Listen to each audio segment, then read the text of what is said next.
Ele soube com maestria se adaptar e criar regras novas e até mesmo implementar no meio dos desafios. Transformou o seu negócio e levou a novos patamares por meio de estratégias inovadoras.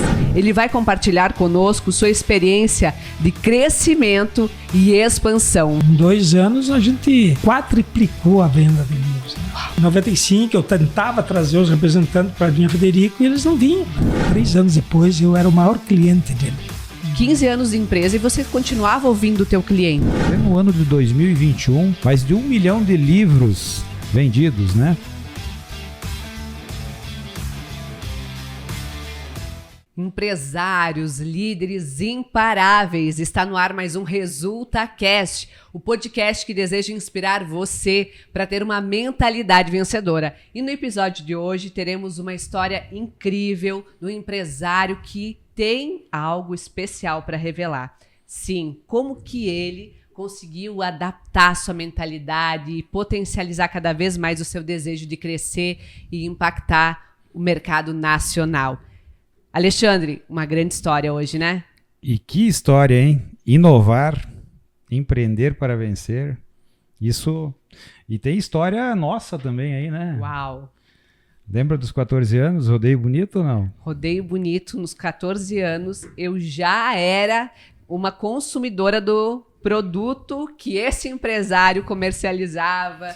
E justamente a gente foi se recordar do quanto lá na nossa adolescência a gente já sentia a importância desse empresário no mercado, do que impactava, né, na nossa juventude em Rodeio Bonito. Então, quem não alugou um filme não leu, né? E era esta empresa, né? Não vamos falar o nome dela ainda.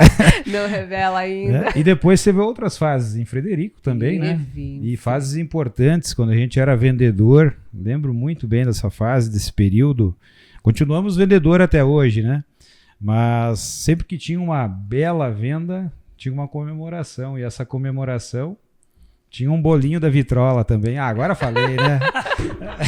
Tu não aguentou, revelou. Aí, justamente, uma empresa que me inspira desde os 14 anos, né? Mas também foi momentos especiais da minha carreira, que fizeram parte da minha carreira, da minha jornada, e esse empresário que a gente vai receber, ouvir a história, poder justamente trabalhar o tema de hoje, que é inovar para vencer, adaptando-se às novas regras do jogo. Ele soube com maestria se adaptar e criar regras novas e até mesmo implementar no meio dos desafios. E por isso que a gente vai estar hoje recebendo e mergulhando na fascinante história de inovação, adaptação do mercado, com uma história de um empresário que transformou o seu negócio e levou a novos patamares por meio de estratégias inovadoras. Ele vai compartilhar conosco sua experiência de crescimento e expansão. Vamos lá, Alexandre? Vamos com tudo aí, que tem muita história. E o objetivo desse programa, né, Andressa, é sempre trazer histórias que possam auxiliar, possam inspirar, né, nossos espectadores, porque as histórias se repetem. Os desafios no nosso mundo empresarial se repetem, independente do ramo, independente do setor. E esse setor do Ramir, né, e essa empresa magnífica, a Vitrola, com certeza ela teve que se adaptar inúmeras vezes, teve grandes desafios. E é esse o objetivo, né, Ramir? A gente gostaria, no dia de hoje, né, justamente poder compartilhar com o público essa belíssima história. E vamos chamar ele para ele se apresentar? Calma que eu vou contar um pouquinho tudo que esse cara, né, eu vou falar do você vai fazer a prévia, Eu quero fazer a prévia. Não. Hoje nós temos justamente o empresário, visionário Ramir Severiano, diretor da Vitrola, editora e distribuidora. Vitrola Café também, né? Que a gente... Não vai esquecer dos nossos bolos, hein? Né, nós adoramos a Vitrola Café também. Sua trajetória empreendedora começou nos anos 80, quando fundou a locadora de filmes VHS. Essa dos nossos 14 anos, 16 anos... Não, 17 do Alexandre, né? Porque 14 eram meus. E ao longo ele se adaptou ao negócio, transformando o mercado, né, trazendo a mudança para a distribuidora de CDs e DVDs. E mais tarde também a distribuidora de livros. A Vitrola tornou-se uma das principais distribuidoras de livro do Brasil, com mais de 1 milhão de exemplares vendidos, mais de 1 milhão de exemplares vendidos em 2021. Além desse sucesso a nível nacional, também Ramir foi reconhecido como empresário do ano em Frederico Westphalen, além de contribuir muito com seu conhecimento em eventos onde ele compartilha as suas estratégias de inovação, suas inspirações e a forma com que ele se adaptou no mercado com muitas mudanças, mas sempre pensando como um grande empresário visionário, um líder inspirador. Seja bem-vindo, Ramir. Que honra ter você aqui, que alegria no nosso ResultaCast. É um prazer estar aqui, né? Fui pego de surpresa e sempre é muito prazeroso, né? Quando pergunto para um empresário contar um pouco da sua história, né? Então, eu estou aqui para isso, espero contribuir, espero inspirar algumas pessoas, né? Porque a gente sempre está torcendo, né, pelo sucesso de novos empreendedores, principalmente da nossa região, né? A gente sempre é muito bairrista com relação a isso. E como é importante, né, Ramir, a gente valorizar essas histórias, né? E falando um pouco de bairrismo, né? Se a gente for fazer uma análise, a Andressa trouxe um dado bem bacana, né? E já instiga a gente, né? Pleno ano de 2021, mais de 1 milhão de livros vendidos, né? Olhe bem, num momento, vamos dizer assim, onde a economia passou por um período de transição, onde a venda online passou a ter níveis estrondosos, né? Foi um dos períodos onde mais se vendeu de forma online, principalmente pela questão da pandemia. E uma empresa nossa, né? Uma empresa da nossa região, com muito orgulho aqui de Frederico, né? Bateu essa marca de 1 milhão de livros vendidos, passou essa marca de 1 milhão de livros vendidos. Então isso que nos instiga, e esse é o objetivo do programa, né, Andressa? A gente contar essas histórias para poder inspirar novos empresários, inspirar novas empresas a construírem a sua jornada. E, indo direto ao ponto, né? 2021, mais de 1 milhão de livros, mas teve um começo, teve um início. E com certeza essa trajetória tem que ser compartilhada porque teve grandes desafios. E é isso que a gente gostaria, Ramir, que você começasse a contar ela um pouquinho mais do Ramir, não só da vitrola. Quem é o Ramir? Né? Quem é o Ramir e como tudo começou? Como tudo começou. Não nasceu já com a vitrola, né, Ramir? Não. Bom, importante salientar que eu sou natural de Iraí, né? Eu sou da região aí, né? E até sempre quando eu começo a falar sobre a empresa, eu falo um pouco também resgate da minha história, né? E é um pouco engraçado até porque a minha hiperatividade, ela sempre me atrapalhou na escola, né? Eu atrapalhava demais, tive que inclusive vir estudar em Frederico, porque Iraí estava difícil de me manter na escola. Mas por outro lado, a hiperatividade me ajudou a empreender, né? Mas eu sempre tive a mente inquieta, né? Sempre fui muito inquieto com relação a isso. Mas, enfim, eu acabei indo trabalhar em Cruz Alta, trabalhava no Banco Econômico, era um banco da Bahia que veio para o Rio Grande do Sul se instalar aqui e explorar bastante área agrícola. Aí eu trabalhei por 3 anos no Banco Econômico. O Banco da Bahia? Era Banco Econômico da Bahia. Né? E ele veio para o Rio Grande do Sul e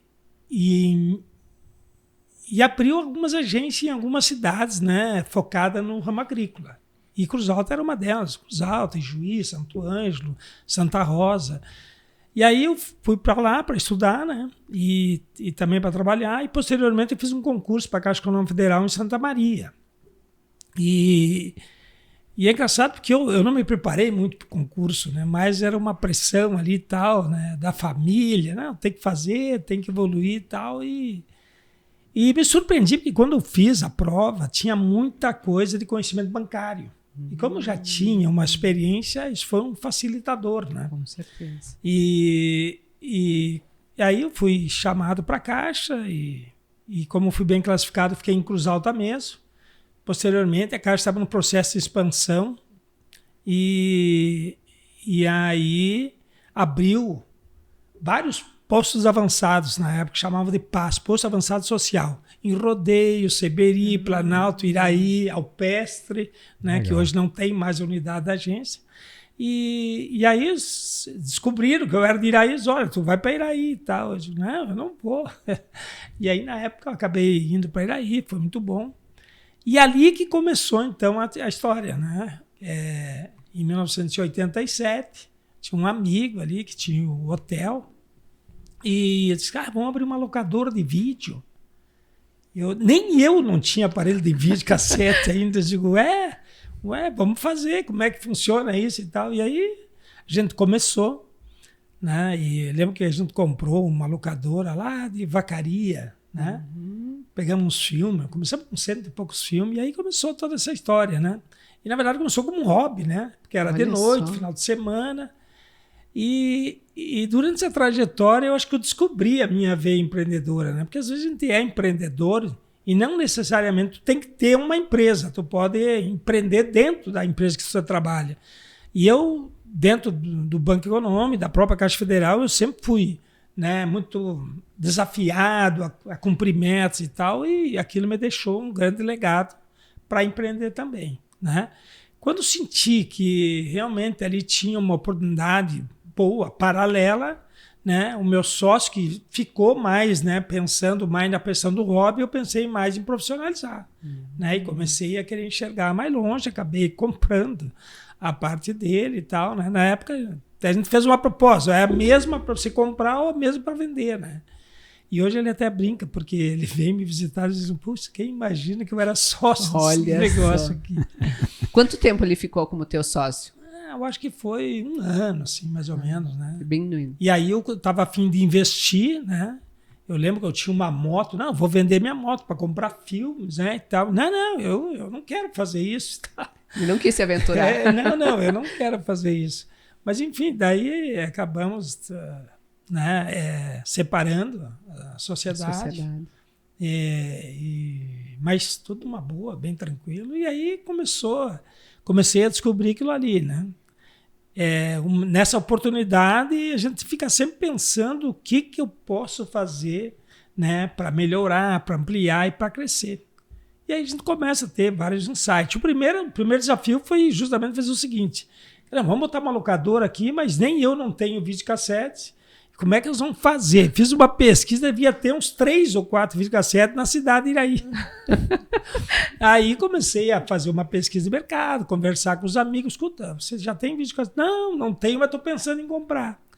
Aí naquela época era muito comum, Alexandre, ter os consórcios de amigos, né? Fazia um grupo de amigos, comprava o videocassete, sorteava, né? Pegava o valor bem certinho, e aí comecei. Eu lembro que eu, inclusive, tinha um grupo de videocassete até aqui de Seberi. Olha só. Né? O Fernando Baixo, meu cunhado na época, né? E ele tinha o laboratório aqui. Ele, vamos abrir, arrumar uma turma em Seberi. Foi muito legal. Daqui a pouco a gente tinha uns 10 grupos de consórcio, né? E ali a gente começou, né? Cada cliente que era sorteado num vídeo era um cliente a mais para a locadora, né? Certeza. Mas enfim, começou assim, né? Muito, muito legal. Olha o desafio, hein, Andressa? Vamos botar uma locadora, não tem videocassete, vamos criar uma forma de vender. Olha só, o equipamento. Quanto era visionário já naquele período. Andava na frente do próprio mercado regional, né, Ramir? Tu percebe? A tua habilidade de andar na frente antes do próprio mercado. Tu olhava para aquilo que não estava aqui na região, mas estava já acontecendo. E que idade você tinha nesse período? Olha, eu devia ter uns 24, 25 anos por aí, né? 24, mais ou menos. 25 anos. Que incrível. E quando veio para Frederico? Quando que chegou essa história a vir para Frederico e aí começar a fazer essa virada, esse momento de virada? Então, eu já estava trabalhando em Frederico, porque em 86 foi um projeto relâmpago da Caixa, acho que muito questão política, porque abriram esse posto avançado em 82 fechou todos em 86. Né? E aí como eu estava em Iraí, eu não queria sair de lá, né? E aí eu consegui vir para Frederico, né? E ficar aqui. Mas eu fiquei muito tempo, porque a minha ex-esposa ela tinha uma loja, né? Confecções e tal. Fiquei muito tempo vindo de Iraí a Frederico, acho que até 93, né? Aham. Fiquei 6, 7 anos vindo todos os dias, né? E aí acabei vindo para Frederico em 87 que tudo começou, né? Que 87. começou então ali, que estavam começando a se falar em videocassete e tal. Tinha até dificuldade para comprar. Naquele tempo se chamava filmes alternativos, né? Na verdade não eram filmes licenciados, não tinha no Brasil, né? E aí a gente comprou essa locadora. E aí que o Brasil começou a trabalhar, importar e vender mesmo filmes, né, com selo e tal. E naquele tempo era muito caro, né? Era muito caro um filme. E aí, para se tornar viável, eu pensei o seguinte: não, eu vou ter que fazer esses filmes girar. E aí, através da Caixa Federal, tinha conhecimento com os lotéricos, né? Aqui de Severi mesmo, o Marcos César tinha uma lotérica, e aí aproveitar esse fluxo de pessoas, né? E aí foi expandindo, né? Então, o momento de expansão já aconteceu quando você começou a ter esses parceiros nas cidades vizinhas, que eram as lotéricas. Em Rodeio Bonito a gente tinha o Leu, né? A sorveteria, né? A sorveteria Leu, que na verdade era uma sorveteria que tinha um espaço para fazer locação. Isso era em 2000. Foi 2000, né? Ano 2000. Então, 99 foi o período que eu me lembro que a gente fazia muito isso lá em Rodeio Bonito, então, que a gente se reunia para nós, na minha adolescência, né, eu e minhas amigas, a gente locava um filme lá no Leu para sentar no domingo à tarde, era a nossa atividade, 5.000 pessoas na cidade, né, cidade pequena, então eu lembro que era para nós uma forma muito bacana, assim, que era para nós todas, porque renovava, né, vocês mandavam toda semana, se trocava e vinha... quando vinha filme novo era uma festa. Nossa, Chegou o filme novo. esperava o filme novo chegar. Aí um pegava primeiro, tinha que esperar voltar. Tinha que esperar voltar. Chegava a ponto de ligar, uma vez ligamos para ver, tu vai devolver o filme aí que nós precisamos assistir. Sabe que tá falando da locadora, né? Na verdade, os sábados, né? Sexta, sábado era uma festa, a locadora era ponto de encontro das pessoas, né? Não tinha nem TV por assinatura. Não existia nada disso. Então, era um momento legal de encontro de amigos e tal, né? Então, ali a gente começou a pensar, até agora tô falando, né? Esperando filmes novos, eu lembrei que na época nós já tinha 5 ou 6 pontos, né, de locação. E a gente, como é que eu vou controlar isso? Como é que eu vou saber qual é o filme que está há mais tempo lá e tal? E aí eu convidei um amigo que até hoje trabalha comigo, foi gerente do Banco do Brasil aqui em Seberi, que é o Ivo Lotti. Sim, o Ivo. Né? O Ivo sempre foi muito ligado à informática, ele chegou a trabalhar no banco 3 anos em Brasília, desenvolvendo sistema. E ele, então, criou uma ferramenta ali para fazer... Para a gente ter um controle dos filmes, né? Daí eu lembro até que ele mostrava onde que o filme estava e mostrava também por onde tinha passado, né? Para as iniciais das cidades. Que ano é isso, Rabir? Isso foi 91, 92, por aí. Que bacana. Nessa época. Usando o sistema para ter controle, hein? Criando, senão não tinha, né? Condições de fazer esse controle. Que começou a vir muitos filmes. Uma época a gente comprava alguns filmes, né? Chegava a comprar 20 cópias. Né?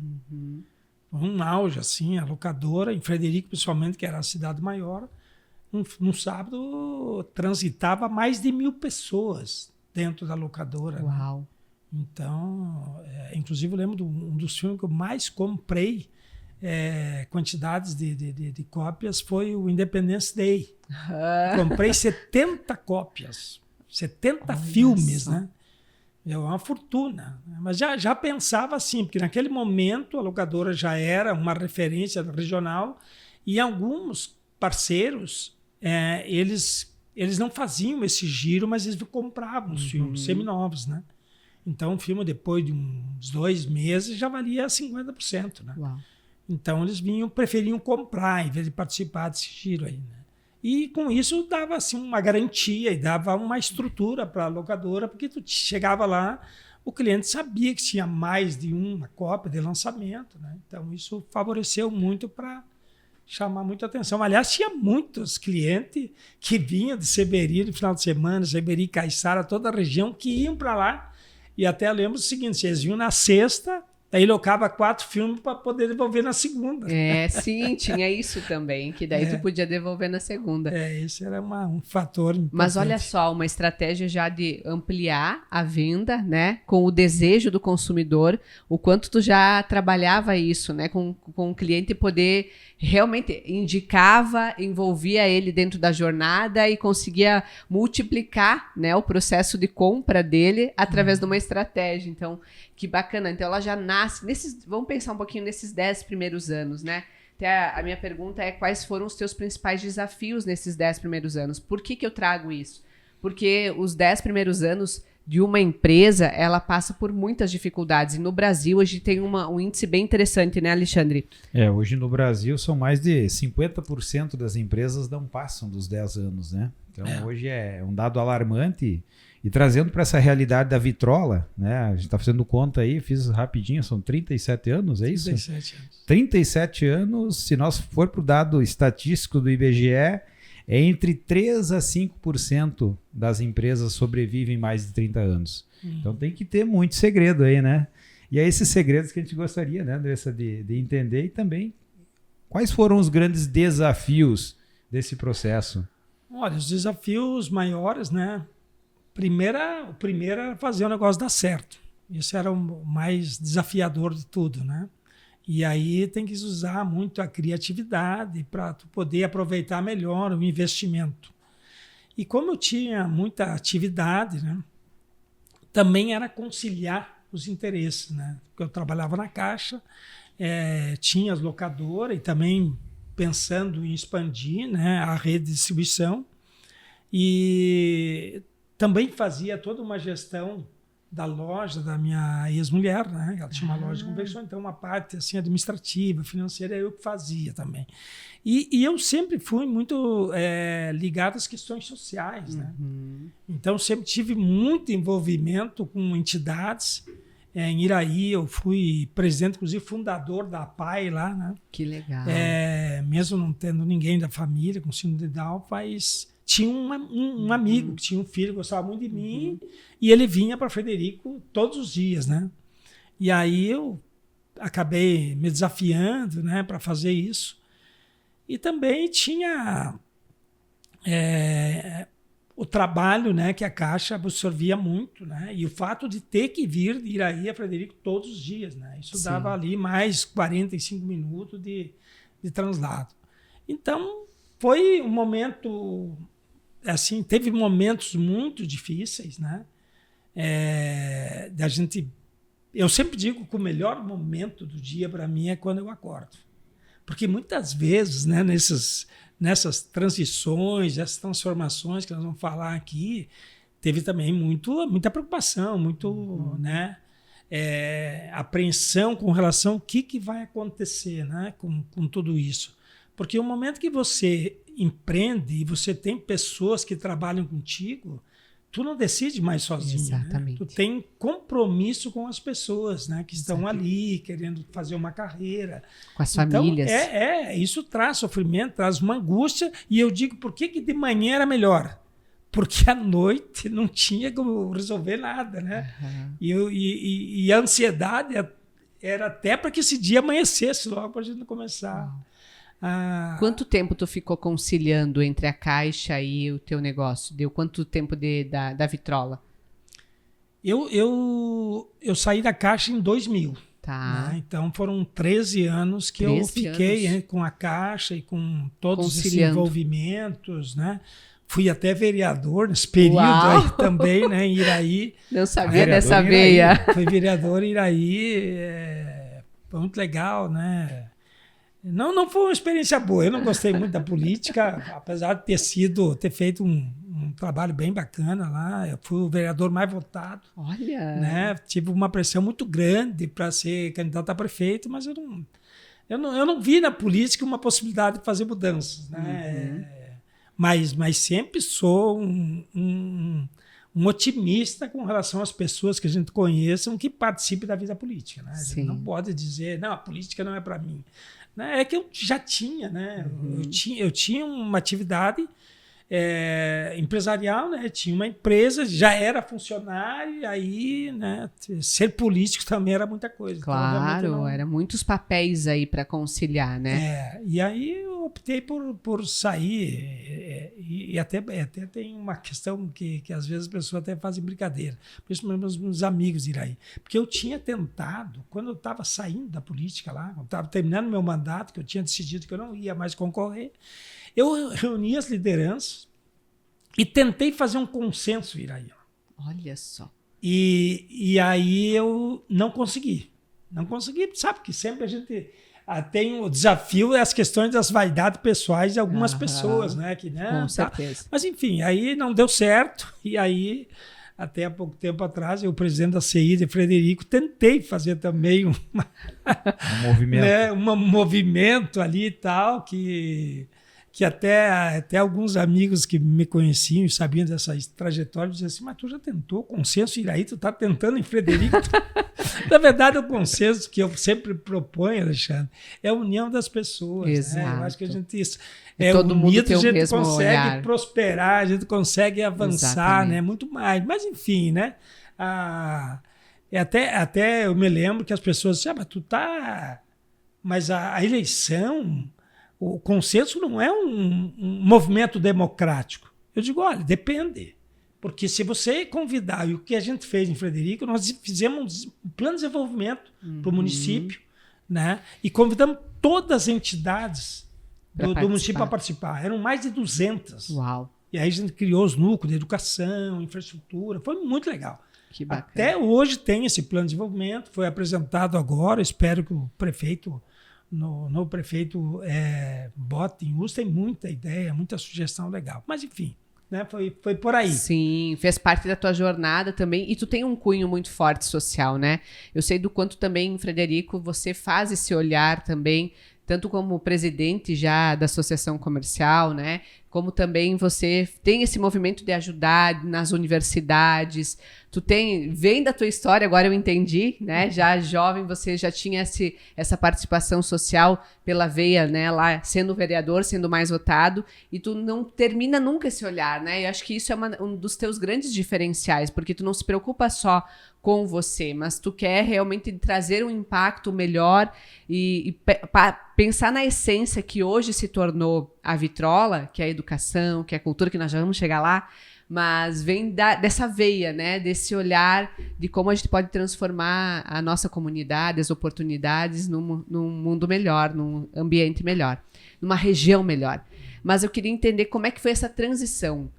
Como é que mudou e foi para CD e DVD? Porque daí o mercado mudou, né, Ramiro? O mercado mudou e aí o mercado já não começou mais, o teu produto começou a ser... Como é que tu viu assim, o meu produto começou a sair do mercado? Foi ali que tu viu e que tu saiu da caixa? Uma coisa não tem nada a ver com a outra? Como é que foi que você startou que tu precisava trazer um novo produto para o teu mercado, para o teu negócio? A partir de 1993, né, 92, 93, a loja de Frederico começou a tomar uma dimensão que exigiu que eu viesse morar em Frederico para ficar mais próximo, né? E aí eu me mudei, então, para Frederico, em 93. E aí a gente saiu, alugou uma loja maior, para justamente, nós falamos aqui antes sobre o sábado, que era um evento, né? Uhum. E aí eu até lembro que a gente sempre tem que ficar atento, né, às considerações, né, os pitacos dos clientes, né? Exatamente. E até um cliente, naquele tempo era muito comum os pais levar o filho para escolher um filme e eles ficavam dentro do locador 1 hora, né? E os pais ficavam ali esperando. E aí até um me disse, né? É o seguinte, Ramiro, porque tu tem que botar um café aqui, botar um negócio, porque a gente fica aqui 1 hora aqui dentro e tal, tem que aproveitar melhor isso. Mas bastou aquilo ali, eu já estava pensando, aí a gente começou a agregar várias coisas, aproveitar aquele momento. E o CD, em 94, né, foi uma época, até foi interessante, porque inicialmente a ideia era botar uma locadora de CDs, né, porque tinha em Porto Alegre, né? Como tinha pouca gente ainda com aparelho de CD, né? Só que ia ser numa sobreloja, onde nós estávamos instalados, e foi um tempo que eu tive que fazer um investimento, né? Porque era um piso bruto. E durante essa reforma eu fui fazendo uma pesquisa com o cliente. Escuta, vou botar CD, tu compraria ou tu alugaria? E aí eu vi que a maioria compraria os CDs. Olha que então já houve uma mudança antes da implantação do processo, né? E aí a gente começou com o CD em 93, né? Em 94, e aí eu comecei a ver que o mercado era muito mal atendido, né? Só tinha um representante, um distribuidor de CD que vinha de Caxias do Sul, uma vez por mês aqui. E eu comecei a pensar, olha só, comecei a fazer uma leitura assim, né? Pô, o vinil, né? Tinha loja, né? Eu me lembro que a Lupa ali, depois acabou sendo nosso cliente. Nós trabalhávamos já com vinil, né? E eu pensei, ó, o vinil tem lojas só de vinil e o futuro vai ser o CD que o cara vai usar no carro e em casa. Daí eu fiquei imaginando, aqui futuramente toda a região aqui vai ter uma loja de CDs. Então como o Frederico é um polo regional, não, vou comprar e repassar, né? Então a ideia foi distribuir. E aí em 96, 95 eu tentava trazer os representantes para vir a Frederico e eles não vinham, né? Não, muito longe e tal, porque são várias gravadoras, né? E aí não valia a pena vir para vender para uma loja em Frederico, né? E eles diziam, compra de um distribuidor. Até que eu disse, para trazer esse cara para cá, eu vou dizer que eu vou botar um atacado. E aí eu disse para um deles, eu vou botar um atacado. Opa, mudou, né? Mudou a conversa. Aí os caras vieram, eles vinham 2 ou 3, né? Vinham da Sony, da Warner, na época a Polygram, depois Universal, né? E aí, quando eles chegaram lá, para me fazer cadastro, tudo, olha, a primeira compra é à vista. Sabe, tudo bem, não tem problema, só que eu não vou poder comprar muita coisa. E foi engraçado porque isso em 96, Alexandre. Na época, tinha um disco que era um estouro, que era o Axé Bahia 96. Sim, eu lembro. Aí eu estava comprando, né? E eu estava na Caixa ainda, né? Então eu encaminhei, o Marcel tinha ali uns 14 anos e tal. Eu fui dizendo para ele, vocês orientem ele aqui. O que for bom, ele compra uns 3 discos, e o que for muito bom, ele compra 5. Aí o cara disse, mas atacado? Vai comprar 5? Eu digo, mas vamos começar assim. Tô começando, né? Mas foi uma coisa muito engraçada, porque daí o cara, esse inclusive era o nosso fornecedor de Caxias, o cara tinha uma distribuição quase em todo o estado, né? Ele ligou e estava começando a questão do celular, né? E aí ele perguntou, onde é que você está? E ele disse, olha, eu estou aqui no fim do mundo. Na verdade, ele disse outra coisa, mas usar o fim do mundo, né? E o cara disse que ia botar um atacado aqui, e nós viemos aqui e tal, né? Mas indignado. E aí o cara, isso faz parte e tal. Daí fala o seguinte, me manda 10 mil CD do Axé Bahia 96. 10 mil de um produto. A nossa compra total, acho que deu uns 1.000 discos de todos os catálogos, né? A diferença, então... Nossa. Ali tinha um motivo porque o cara não estava legal de ter vindo aqui, né? Mas foi engraçado porque depois, uns 3 anos depois, esse representante ele atendia o interior do estado. Tinha 2 representantes por gravadora, um na capital e um no interior. E naquele momento, 3 anos depois, eu era o maior cliente dele. Uau! E até teve o lançamento daquela compra premiada, que era uma promoção do CDL. E a Vitrola, junto com o Sicredi, era a patrocinadora. E aí eu levei ele, tinha um coquetel. E aí eu contei essa história, assim, que deram 10 minutos. Eu me lembro que o Tomazoni era presidente do Sicredi na época, né? Deram 10 minutos para cada um dos patrocinadores falar. E eu falei, olha, a gente tem que acreditar nos nossos sonhos. E aí eu contei essa história rapidamente, assim. E eu digo, é tão verdade que essa pessoa está aqui hoje, é meu convidado aqui.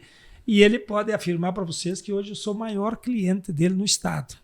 Né? Então, que incrível. Foi um negócio bem interessante e tudo. E aí, claro, né, tem toda uma trajetória da empresa de como é que a gente conseguiu chegar, né? E claro, conforme a gente vai amadurecendo, se capacitando, a gente vê que empreender não é só assumir riscos. Empreender é assumir riscos calculados. Exatamente. E na época, eu sempre fui tinha muita energia e muito corajoso, né? Aí o pessoal me dizia, eu me lembro que era em setembro de 96, eles diziam assim, não, pode comprar à vontade, já na segunda visita deles, pode comprar que tu vai ver. Em dezembro, os caras vão te ligar até de São Paulo para comprar CD, porque o mercado não vai conseguir atender e tal. E eu, sempre otimista, não, manda vir então. Quando chegou a mercadoria, não tinha onde botar. Porque eu perdi a noção, sabe? Porque não tinha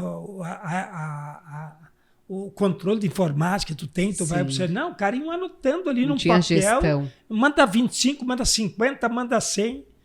Eu comprei naquela época, eu acho que eu tinha uns 2 ou 3 clientes do atacado, 60 mil CDs. Nossa. Chegaram tudo na mesma semana. E aí? Imagina como é que aconteceu, né? Quando chegou em janeiro, que começou a vencer tudo, eu não tinha vendido nem 10%. Mas aí tem uma coisa que eu acho que é muito legal, e eu acho que esse é um legado que eu posso deixar para as pessoas. Nunca se esconda dos teus concorrentes, dos teus fornecedores. Eu quase que todos os dias eu ligava para a Sony, para Warner Music e tal, e explicava, olha, a situação está assim, eu não vou queimar o produto, eu não vou fazer promoção, porque eu não vou conseguir pagar. Então, eu quero que vocês tenham paciência, não me protestem, porque um possível protesto pode até eu perder meu emprego na Caixa, que na época era um emprego Banco do Brasil, Caixa Federal, era o sonho de consumo da maioria dos jovens na época, né? E aí os caras foram muito... Eu acho que o fato de eu ter essa coragem, sempre botando a cara para bater, eu acho que eles apostaram em mim e, graças a Deus, nunca tive um título protestado, mesmo... Só para vocês terem uma ideia, a dívida naquela época era R$600 mil e o meu salário, que era muito bom na época, era 3 mil. Imagina quanto salário precisaria para pagar essa conta. Chegou a fazer a conta, quantos anos eu tenho que trabalhar na Caixa para zerar isso? Aí eu até fiz o seguinte, já que eu tô com esse nível de dívida, eu fiz o seguinte, eu fui na Marina Veículos e comprei 3 caminhonetes. Tudo fiado também, tudo no crédito. Tinha uma amizade ali com o Osmar, né, com o Léo, que é meu compadre e tal, né? E eles, vai. Mas eles venderam, com certeza, sem saber a minha real situação financeira, né? Ainda bem que deu certo. Mas, enfim, aí eu convidava uma pessoa para ir trabalhar e eu que levava. Na verdade, eu fui desbravando também, porque eu nunca tinha feito essa venda externa. E aí, então, a gente escolhia um roteiro que era o normal, era como se fazia naquele tempo. Mas essa venda externa, Ramiro, ela nasceu por uma necessidade. Sim. No meio da tua dor. Como é que eu vou fazer? Não foi por estratégia, foi por dor mesmo. Foi a necessidade de pagar as contas, de conseguir sobreviver. Então foi assim, sei que a primeira tu viagem... tava com a dificuldade e aí tu pensou, primeiro passo, vou ligar para os meus fornecedores, vou manter uma relação e vou ser transparente e verdadeiro. E o segundo passo, vou buscar alternativa, e que é fazer mais uma dívida, mas uma dívida onde que eu possa buscar meios para fazer. Porque tu tinha essa experiência de venda aí, como é que era a tua experiência? Porque quando tu comprou, tu pensou, vamos buscar a venda, vamos buscar negócio. Sim. Vamos sair de uma venda passiva para ir para uma venda bem ativa. Que na época, não sei se era um modelo muito usado já de negócio, essa venda de ativa no teu mercado ou não. Botava na caminhonete e ia vender, né? Então, essa era a cultura e nós entramos no mesmo formato. Tá. Né?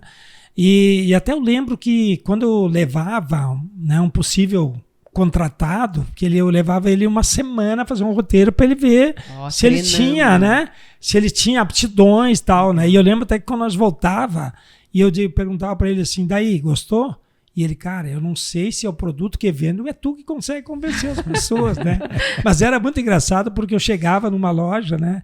E dizia, olha, nós viemos aqui com uma proposta de trabalhar mais catálogo, porque era muito comum os atacados trabalhar com lançamento, né? Tinham lá, pegavam os lançamentos, Zezé, de Camargo e Luciano, principalmente o sertanejo, né?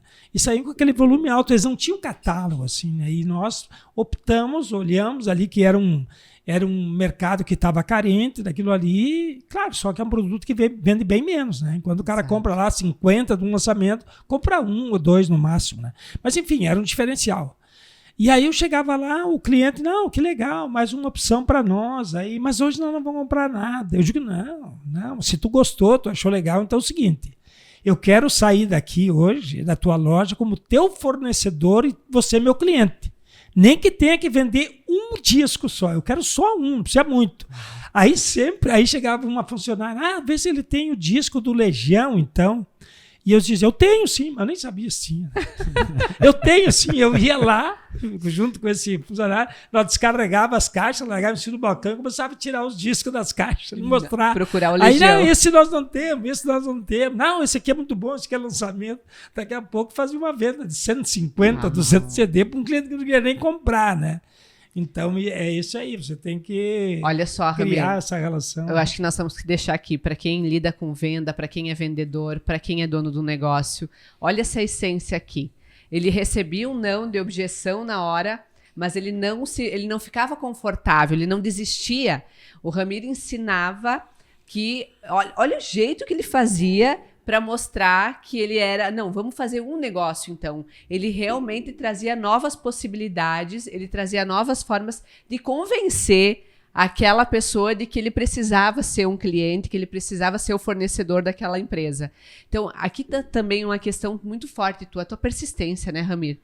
Isso é importante. Tu é o muito poder da persuasão. Persuasão. Né? Não é você, como é que se diz? Tu não desiste por primeira Empurrar dificuldade. um produto. Não, na verdade eu queria criar um vínculo com essa pessoa. Boa. Para dizer, eu já sou teu fornecedor. Boa. Nem que seja um só, mas tu é meu fornecedor, né? Tu é meu cliente. Incrível. E tal. E foi uma estratégia que deu certo. E, Ramiro, vou pegar um gancho aqui, porque eu achei muito interessante quando tu traz a questão da dificuldade, né, que tu teve aí financeira num momento específico do teu negócio, que muitas vezes muitos empresários estão vivendo isso. Às vezes vem o desespero, né? Eu não sei o que fazer, às vezes eu me escondo, às vezes eu me fecho, às vezes eu abandono o time e fico depressivo, triste, fechado e acabo pensando até mesmo às vezes em desistir de ser empresário. O que tu deixaria com essa tua experiência? O que tu deixaria que é importante? Né? São 37 anos já, com diferentes mudanças do mercado, e tu passou por isso. O que tu diria, né? Deixaria como principal dica, ou não digo dica, mas realmente uma orientação para quem está nos ouvindo e sente isso ou já sentiu isso? Quais são os 3 principais pontos que talvez esse empresário possa estar fazendo? Não é que é receita de bolo, mas tu entende que como é uma dor, talvez que você já passou, e ouvir você dá luz para aquelas pessoas poder também refletir sobre isso. O que tu diria para esses empresários? Olha, a primeira é difícil, né? Numa trajetória, o empresário não passar por uma dificuldade financeira, né? E isso é muito comum. Mas é como eu falei, a pessoa sempre tem que, né, atender o telefone, responder para as pessoas, né? Porque tu tem que gerar também credibilidade. Sabe que a pessoa está com dificuldade, porque é muito comum tu saber muitas vezes, né? E aconteceu muito isso nessa transição, das vezes eu ir cobrar um cliente e eu chegar na loja dele e olhar assim e não ter nem coragem de cobrar. Porque a gente via que a pessoa, né, tava com o seu negócio falindo, né, que não se reinventou, estava ainda insistindo com os CDs, né, um negócio que o mercado já não, né, mas isso eu acho extremamente importante, né, para você manter a credibilidade, o respeito, e também achar alternativas, né, porque não basta só tu dizer, não tenho para pagar, Exatamente. Você tem que criar alternativas, e foi o que a gente fez, né. Exatamente. Então, durante essas transições aí, durante esses processo teve muita evolução. Nós fizemos mudança de cultura de comercialização, porque o primeiro passo é o seguinte, né? Nós tínhamos uma logística a pior de todas, né? Porque eu até brinco que às vezes o nosso vendedor, até ele sair com o produto para vender, os distribuidores em Porto Alegre já tinham entregue nas lojas, né? E aí chegava lá, tem um lançamento aqui do Daniel. Que lançamento? Se diz que já faz 30 dias que saiu, que demorava para chegar para nós, até a gente fazer a distribuição. E aí foi a primeira situação que eu vi, putz, aqui tem um dificultador que é importante. Porque o CD, ele é diferente do livro, ele mexe muito mais com as emoções das pessoas. A música mexe mais, né? E naquele tempo as gravadoras tinham uma estratégia. Elas mandavam um promo, que era um CD só com uma música de trabalho para todas as rádios, as grandes rádios do interior, para os caras começarem a tocar. Aí o locutor dizia, a nova música do Zezé de Camargo e Luciano. O fã da banda, do cantor, já tem o Já disco. quer? Aí o cara vai atrás, aí, né? Aí não tem, aí tu tinha que explicar que não, é só uma música de trabalho. E mesmo assim, o cara queria que quando chegasse. Então, nós tínhamos dificultador. Quando nós chegava, até porque eu falei inicialmente que nós ia distribuir aqui na região. E, na verdade, nunca teve uma loja na região, a não ser em Frederico. Exatamente. O nosso primeiro cliente começava em Sarandi, né? E a gente teve que expandir e ir atrás. E aí eu pensei o seguinte, escuta, mas eu compro 3 mil discos do Zezé, 3 mil discos do Roberto Carlos, né? Que sempre no final do ano o estouro das vendas é o disco do Roberto Carlos, né? E eu vendo por telefone, por que o meu cliente não pode comprar por telefone também?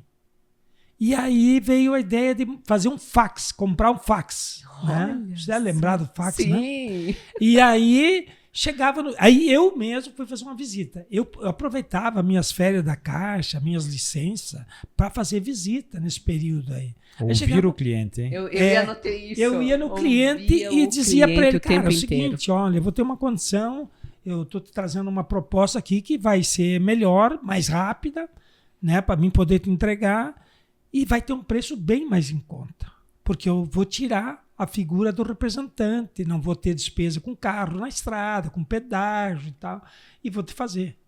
E para fazer convencer as pessoas, né? Porque é importante dizer que nós estávamos ali saindo entrando no Plano Real ali, né? 93, né? E as pessoas, a gente tinha a ideia de que 2%, 3% não era nada. Que a inflação era 60%, 3%, né? Antes disso era por dia, né? Aí nós tivemos que criar uma estratégia. E essa foi uma estratégia muito arrojada. Para o cliente entender que ali tinha uma diferença significativa, nós praticamente repassávamos o nosso custo. Nossa. Para dar que o cara, ousadia. não, esse disco aqui tu tá pagando quanto? Eu pago 25, vou te vender por 18. Eu, cara, não, opa, aí tem diferença. E aí a gente foi mapeando essas regiões. E os nossos concorrentes, era de Caxias, era de Porto Alegre, eles começaram de parar de ir nesses clientes. Eu comecei a fazer esse trabalho aqui pela a região aqui noroeste, a fronteira e tal, começamos a minar ali. E os caras pararam de vir. Quando os concorrentes pararam de vir, que o cliente já estava acostumado, a nossa logística era por ônibus. Né? Aqui tem o ônibus da Real que sai de manhã, vai até Uruguaiana, né? O único inconveniente, que era o trabalho do cliente era ter que ir na rodoviária buscar, mas pagando bem menos ele ia, né? E aí a gente foi minando, foi ficando sozinho. E aí, posteriormente, olha só, isso foi em 97, por aí.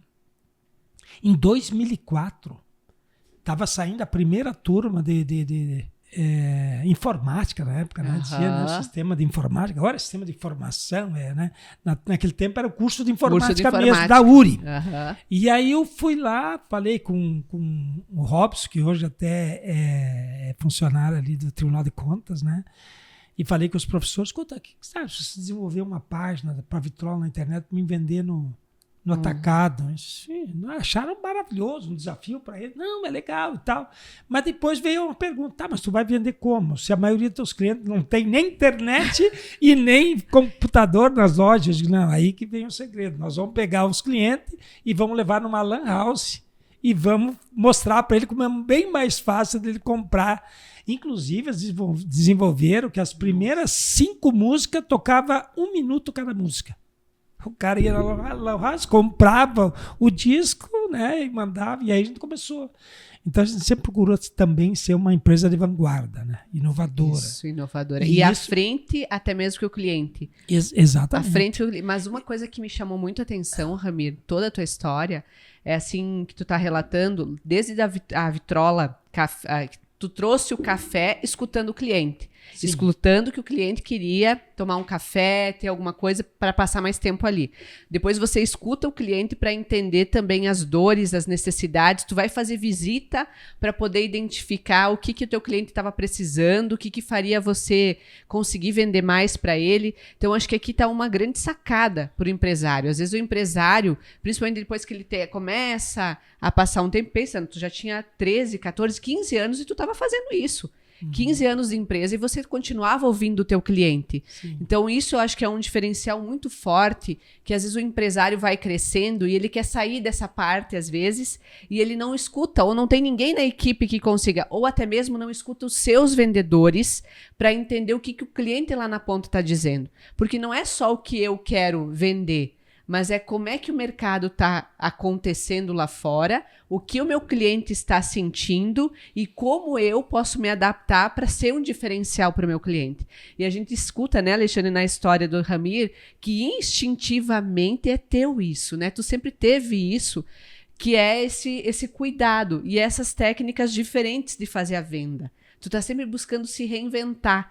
Então, tu não vai só por uma forma de venda e entrega para o cliente. Tu vai buscando diferentes formas de poder potencializar mais a venda. Então, primeiro era de visitas, né? Primeiro era através dos parceiros em várias cidades da região. Depois você vai e começa compra as caminhonetas e vai fazer as visitas. Depois das visitas, agora entra a tecnologia e começa justamente uma nova etapa, que é poder... Telefone antes, né? Ligação. Sim, o fax, a ligação. E aí entra agora a tecnologia, que é também pelo site, né? Tendo um site, é isso? Isso então, prestam atenção que aqui nós já estamos... Nem ainda nos livros, tá? E nós já estamos aí com 4 métodos de canais de venda, percebe? E como se repete, né, Andressa? A gente vai ver as histórias, né, dos nossos podcasts, histórias que inspiram, né, Ramiro? E aí vem esse ponto muito forte, você comentou, a questão do crédito, né, a questão da credibilidade. O quanto fez diferença na história da Vitrola, que vamos pegar o exemplo lá naquele momento, né? Se o Ramiro não tivesse plantado uma história de credibilidade, de confiança, quem sabe naquele momento lá que tu fez a conta de 600 mil de dívida com 3 mil de salário, se o Ramiro não tivesse um crédito, acabou. Né? A história poderia ter tido um fim ali. E aí tudo que tu plantou, tudo que tu fez na tua jornada, né, lá do início, até mesmo, né, a tua história antes de empreender, né, porque a gente traz isso lá do berço, traz isso lá do início da nossa jornada, tu pode colher frutos, assim como a gente teve outras histórias também brilhantes, e o quanto isso impacta. E algo realmente que, né, Andressa, chama muito a atenção do Ramiro é esse andar na frente, né? Isso é muito bacana. Na frente. Inclusive da tecnologia em alguns momentos, né? Não é da tecnologia, a tecnologia existia. É da nossa região. Agora... Ele está à frente, ele está acompanhando o que está acontecendo no mundo, no Brasil, antes de olhar para onde que eu estou aqui. Então, acho que é muito interessante para deixar aqui para nós nos inspirarmos, para os empresários também se inspirar, a não só olhar para a sua cidade, onde está atuando, para a sua região, mas olhar para o mundo, olhar para o Brasil, olhar para todo o teu estado, para conseguir perceber qual que é a dinâmica e se colocar, né? Tu se coloca muito no lugar do consumidor. Quando tu está criando a estratégia, segundo teus relatos aqui, Sim. tu está se colocando no lugar, mas será que eu pegaria um CD... E como é que eu ouviria um CD? Por que eu iria comprar um CD?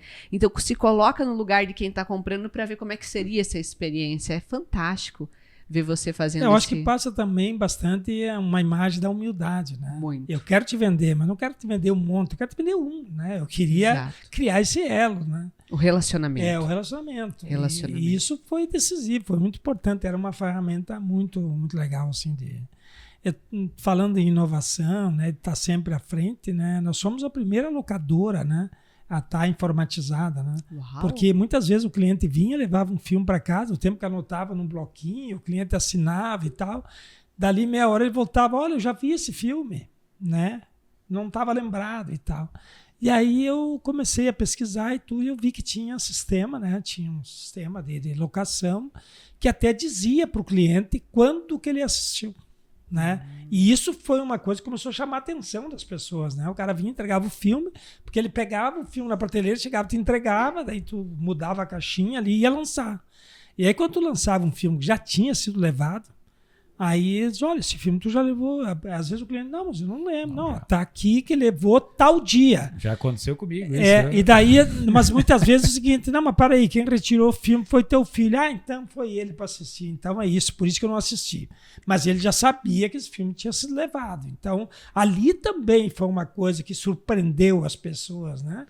Que você encantava daí o cliente, né? Você Claro. tornava o atendimento, o relacionamento dele algo especial. Usava a tecnologia para poder fazer o encantamento, para poder se diferenciar e criar essa relação ainda mais especial com o cliente. Porque quando ele me conhece tanto que ele sabe quem me retirou, quem foi, quando foi, então o quanto isso torna, né? O atendimento, às vezes a gente quer se diferenciar, né, para os nossos clientes. E uma ação de poder trazer a tecnologia, né, a gestão da informação, da forma que o teu cliente está consumindo, como um diferencial na relação com ele. Mostrando, por exemplo, que ele já tinha consumido, já tinha usado, que já era o filho. Que bacana. E como é que foi depois dessa transformação? Porque aí a gente vem para uma nova fase da Vitrola, que é quando... Conta para nós que eu tô curiosa agora.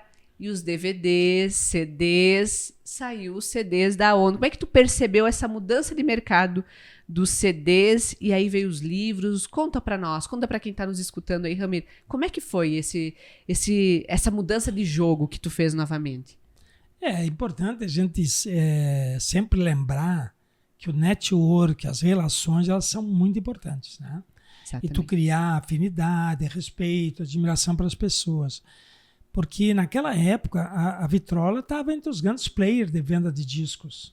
Eu era convidado praticamente em todas as gravações, o lançamento daqueles acústicos MTV, né, Cidade Negra, Rápido.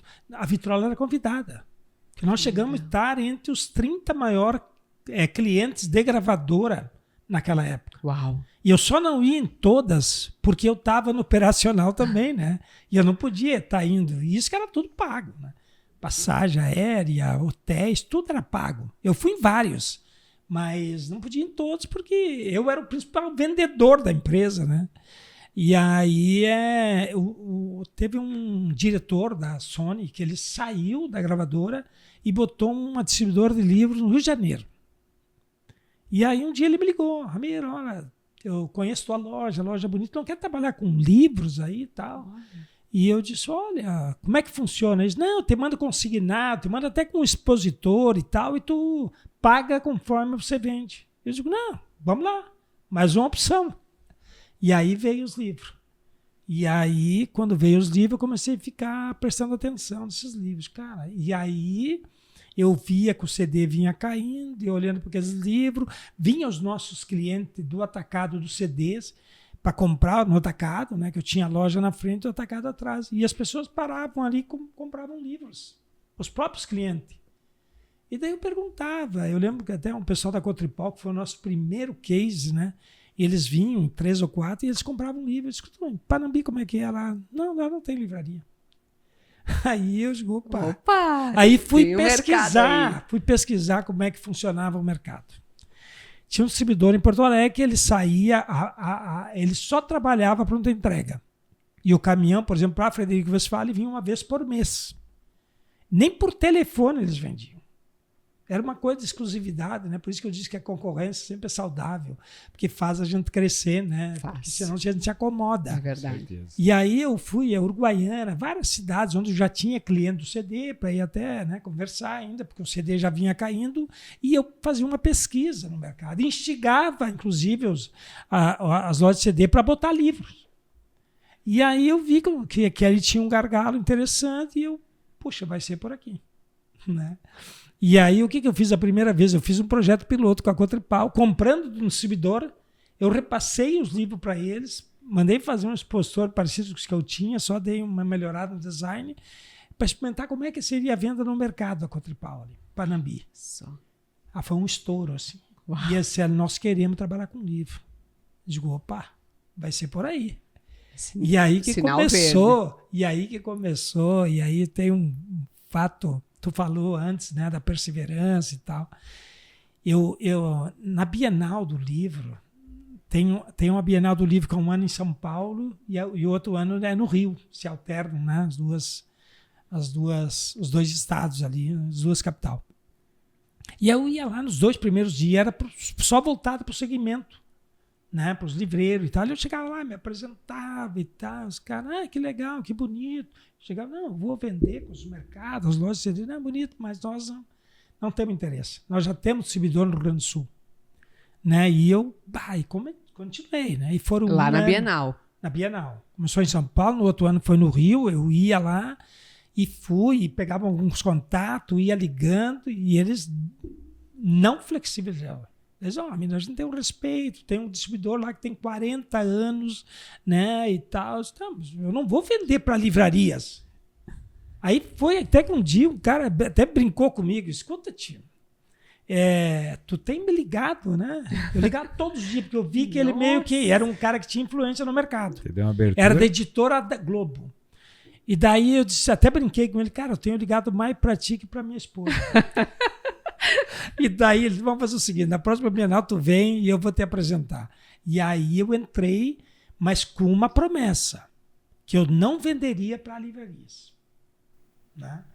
Vender só para mercado alternativo. E aí eu topei. Só que a gente trouxe todo esse know-how que a gente tinha no CD, né? Com a página, a internet, tudo que o distribuidor não tinha no estado. E a gente começou de repente a mostrar para alguns clientes, não, tem essa possibilidade. Os caras ficavam encantados. Né? Lá em Santa Maria, cidades assim, que os caras vinham um caminhão lá uma vez por mês, ou tinha que ir a Porto Alegre comprar. E aí tinha um showroom. E aí eu fui lá, é o seguinte, aí nós já estávamos com uma logística de transportadora, né?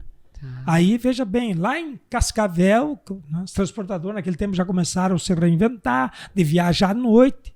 Quer dizer, eu vendia para Porto Alegre às 5 da tarde, Pelotas, no outro dia, 8 da manhã, estava lá. Uau.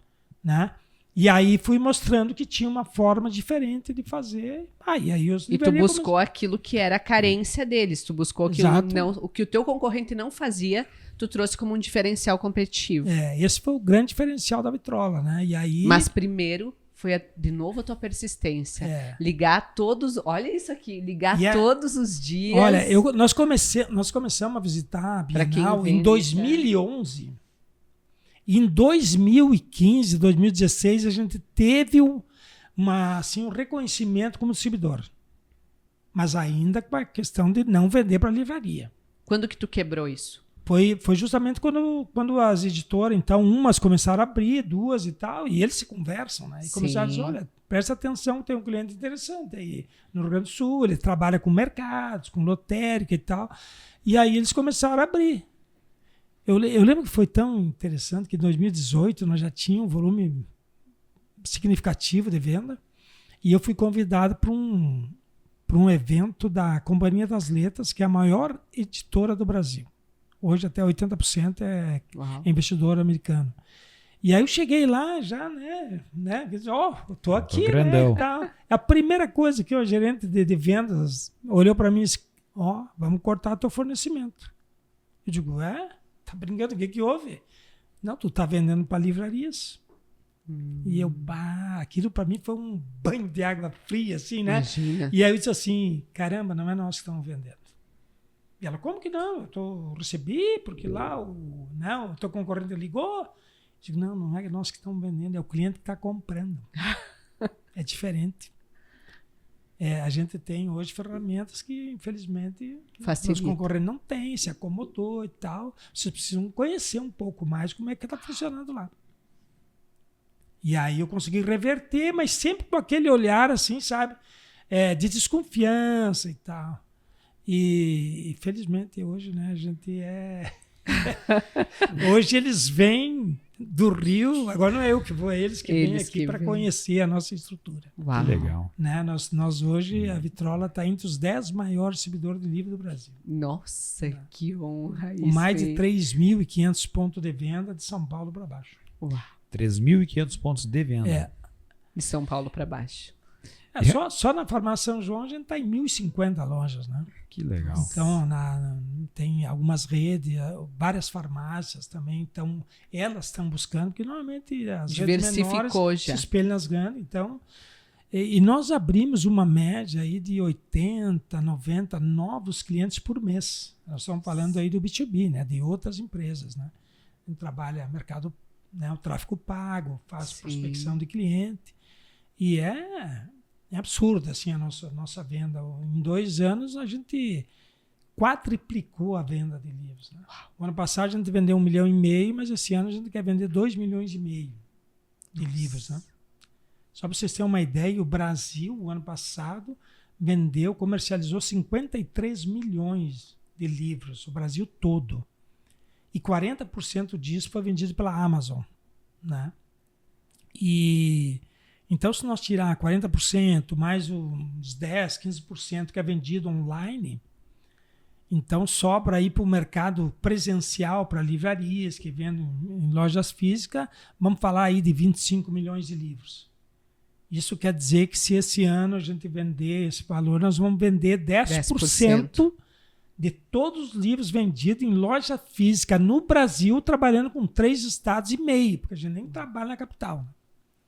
Então, e a gente sempre está atento, né? Uma coisa que eu sempre falo, né? Que a gente pode ser cético com relação às mudanças, né?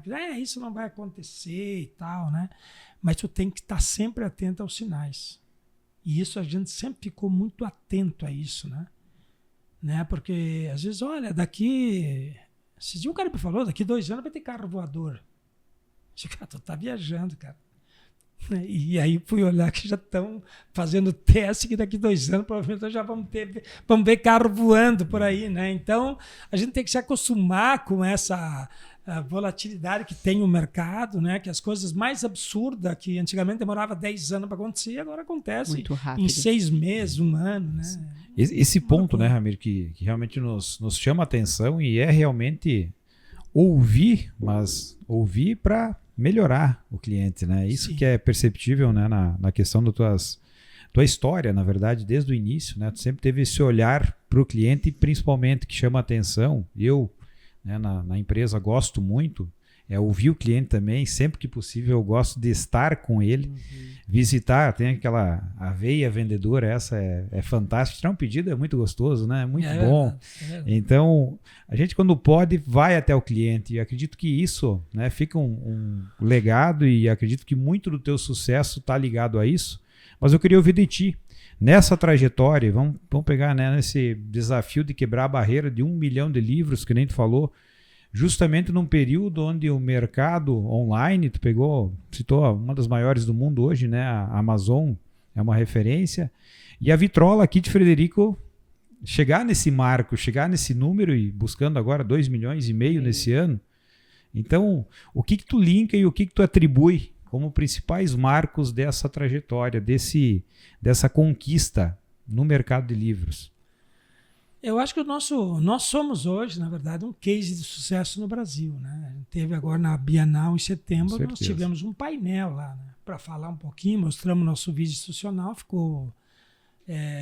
todo o mercado ficou surpreso, porque ali estão todas as editoras e grandes clientes, né? Rede de livrarias, tudo, e a gente mostrou num vídeo como é que a gente trabalha, né? Porque até essa prática, ela já foi praticada tempos atrás, mas o formato era diferente, né? Eles levavam lá, o cara comprava uma ponta de estoque de livros, assim, um preço baixo, deixava lá consignado e vinha a cada 3 meses para ver. E a gente está falando aqui de um país onde 84% dos brasileiros não compraram livro ano passado. A pesquisa da Publish News mostrou isso. E aí eles também foram ouvir por que essas pessoas não compraram. 30 e poucos por cento disseram que achavam caro. Mas 28% disseram que não tinha uma livraria, não teve acesso ao livro, que não comprou, né? Tem gente que não compra na internet, né? Então, isso também mostra que a gente está no caminho certo, né? Exato. E tem uma coisa que eu gosto de, inclusive, mostrar, principalmente que as livrarias às vezes ficam um pouco chateadas, porque ele está abrindo, bota livro em tudo que é lugar, né? Na verdade, essa compra por impulso, que o cliente acaba comprando na farmácia, no mercado, na lotérica, na conveniência, é uma compra por impulso. E muitas vezes, talvez a maioria das vezes, não são pessoas leitoras. Ela compra por impulso. E aí, se a experiência for boa, ele se torna um leitor. E quando ele se tornar um leitor, ele não vai querer comprar ali, vai continuar comprando, mas ele vai querer ir numa livraria pelas opções que tem, muito mais títulos, né? E é engraçado que quando eu mostro isso, que a gente é formador de novos leitores, eu trago os dados aqui da nossa loja, da Vitrola, né? Porque nós temos vários pontos de venda em Frederico, né? Em mercados, todos os mercados têm, as próprias São João têm, várias. Hoje tem 16 ou 17 pontos de venda. Só em Frederico. Só em Frederico. E hoje, comparado com 2018, que só tinha dois locais de venda, você vende 3, 4 vezes mais, inclusive na loja. Uau. Quer dizer, se eu pulverizo, eu vou vender menos. Ao contrário, tem cliente que compra no mercado e depois ele vai comprar na Vitrola, porque lá tem 10, 15, 20 mil títulos. Então tem esse trabalho, respondendo a tua pergunta, Alexandre, a gente procurou fazer uma coisa diferente. Imagina se eu tivesse conseguido uma condição de distribuidor, provavelmente não teria mesmo as condições comerciais do meu concorrente, pelo tempo que ele teria, e o que eu ia lá num livreiro, numa livraria, dizer o que eu teria de diferente para oferecer para ele? Nada. Né? Porque praticamente o preço não ia ter nem condições de competir. Né? O formato, o cara já tem um fornecedor. Por que ele ia comprar, ia ter outro? Né? Então a gente foi buscar um mercado que não era explorado. Então eu até sempre comento, né? Essa semana até comentei com uma pessoa aqui de Seberi. Ele disse, estou querendo abrir um negócio em Frederico e tal. Eu disse para ele assim, dá uma olhada para ver, né, as empresas que trabalham no teu segmento para ver como que elas fazem. Exatamente. Né? Porque não adianta tu ir lá e fazer o que eles já fazem. Exatamente. Tu tem que ir lá e fazer alguma coisa diferente. Por que eu vou comprar da Vitrola se o cara tem tudo aqui? Então isso foi o nosso diferencial e realmente foi uma coisa que até hoje... Tem empresas que tentam imitar, né? Mas a gente desenvolveu um trabalho, um know-how de tecnologia. Hoje a gente não manda um livro para um ponto de venda se ele já foi e não vendeu. A gente tem esse controle. A gente não manda um livro que eventualmente possa estar lá no ponto de venda. A gente tem o cuidado de ser o mais assertivo possível para que o cliente pode não entender. O cara que tem um restaurante aqui na BR 386, na 101, nessas estradas principais, de cada 10 restaurantes, em 8 ou 9 tem um expositor da Vitrola. Né? E o cliente, muitas vezes, ele não entende muito de livro, mas ele entende de números. E ele quer saber se aquilo ali está valendo a pena. Se vai dar lucro. Então a gente leva, inclusive, no telefone, leva na palma da mão, tudo que ele comprou, tudo que ele vendeu, quanto que ele lucrou, que às vezes nem ele sabe. E ele, mas foi tudo? Não, tá aqui, tua compra foi tal, tu comprou. Então a gente leva toda essa segurança para o cliente. E inclusive, nós estávamos falando de tecnologia, hoje a gente firmou um contrato num plano de pesquisa da Universidade Federal de Santa Maria, que nós vamos trabalhar com a inteligência artificial. Uau.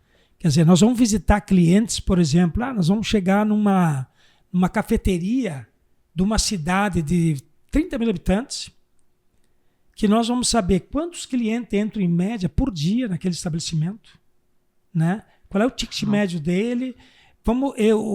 A inteligência artificial vai buscar um cliente do mesmo segmento, em cidades de mesmo potencial, né? Com IDH parecido e tal, para dizer para o cara, nós temos cafés, dependendo do segmento, em cidades de porte igual ao teu, que tem esse movimento, essa venda aqui.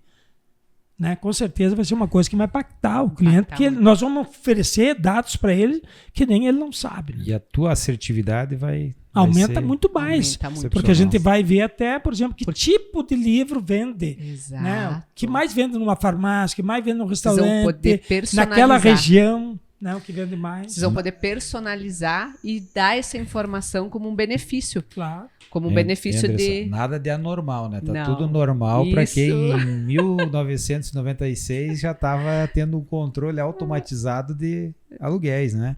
Então, isso que inspira, né? O quanto é importante. E a gente... Mas olha, é uma gestão, quanto a tua veia que tu traz, né? Dessa linha de trabalhar numa instituição financeira, do quanto isso tu traz na tua gestão, né? O controle, o trabalhar com dados, números. E eu quero trazer um pouquinho isso para o time.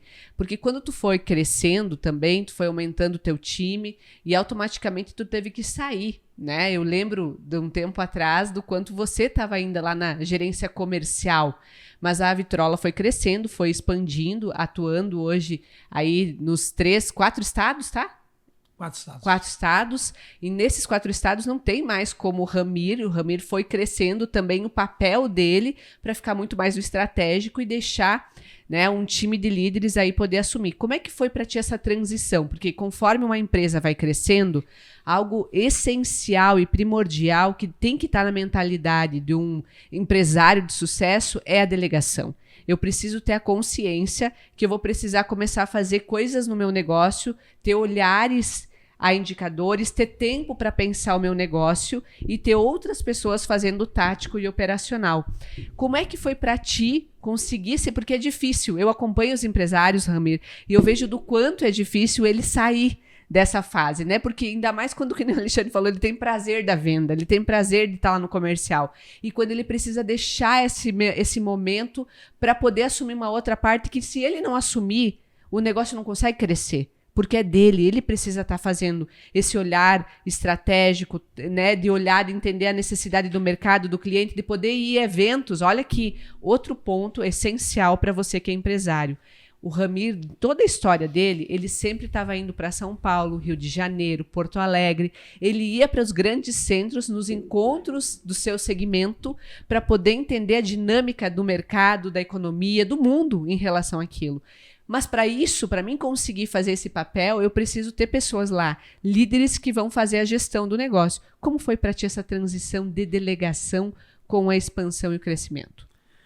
Bom, eu acho que aí tem um grande desafio para todos os empresários, né? Porque tem uma coisa que acontece, que é uma questão do desapego, né? De se apegar na questão do perfeccionismo. Exatamente. Porque tu fica pensando assim, cara, eu vou pedir para um funcionário fazer o que eu faço, ele não vai fazer igual. Exato. Né? E fica até ali em cima dizendo assim, não, se ele fosse bom, ele tinha o próprio negócio. Né? E fica ali, não. E muitas vezes acontece mesmo. Né? Às vezes ele delega, deixa a pessoa lá e ele avalia, não, mas eu faço melhor, não, sai que eu vou continuar fazendo. Então, tu tem que ter esse desapego, mas aí tem várias questões que são importantes. E tu, através da Resulta, você vivenciou isso, né? Porque eu também sempre procurei capacitar as pessoas, né? Capacitar as pessoas é fundamental, né? Hoje eu vejo assim, o mercado ele tem uma carência enorme, né? De profissionais capacitados e tal. Tem vaga, né? Tem até essa disputa do cara vai lá e tira alguém pronto e tal. A gente corre o risco, sim, de perder capacitando. Mas é melhor perder capacitado do que ter que demitir uma pessoa. Exatamente. Que é sempre muito desagradável, né? E aí tem várias questões, né, que envolvem, que é esse sentimento de pertencimento, né? Da pessoa sentir que ela faz parte do processo, né? Que a Vitrola chegou nesse nível. Eu faço muita questão de dizer para eles, né? E aí tem uma coisa que eu sempre lembro de você, Andressa. Você comentou o seguinte, Ramir, quando fez um trabalho com a Vitrola. Sim. 8 anos. Metas têm que ser comemoradas. Exatamente. E isso me marcou muito, né? E eu digo até que é o seguinte, a vida tem que ser comemorada, né? Tem gente que não gosta de comemorar o aniversário, né? Mas que sentido tem você chegar com né, chegar numa meta se tu não comemora. Não, chegamos na meta, agora vamos para outra. Entende? Aquilo perde o sentido. Então, você comemorar, por mais simbólico que seja, né? A gente sempre cria ali uma brincadeira no dia que chega, né? Porque tem que vir aquela sensação, né, do dever cumprido, né? Que as pessoas...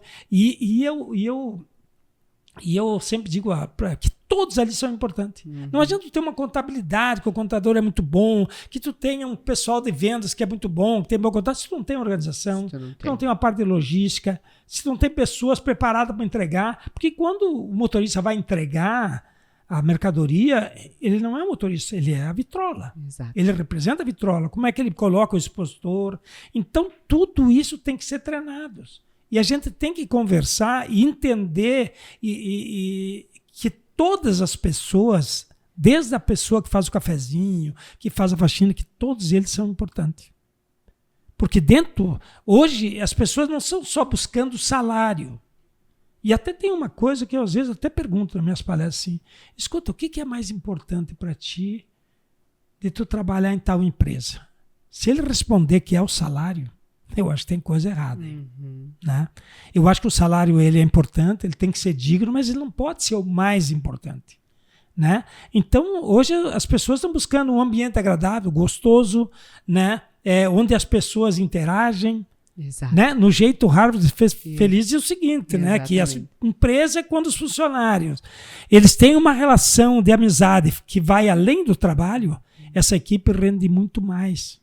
Porque tem afinidade, que tem aproximação, né? Tem cumplicidade. E isso é o que a gente faz. Tem uma coisa que eu faço questão de dizer. Eu não gosto de fofoca no ambiente de trabalho, né? Essas coisas. O respeito, nem de brincadeira. Às vezes a pessoa diz, o gordinho, o baixinho. Às vezes o cara acha que o cara está gostando. Mas, e não está. Né? E não está. Né? A gente não sabe se de repente o cara não tem lá uma questão que para ele é ruim, né? E a gente fala de uma imaturidade, né? Exato. De não saber lidar. E a prova, né, Andressa, disso que o Ramiro tá trazendo, né, da importância do ambiente e desse comprometimento dos colaboradores é algo que tu falou lá no início, e quem assistiu, né, vai lembrar lá, tu comentou lá que você pode empreender, né, na empresa que trabalha. A gente fala muito, em senso de dono.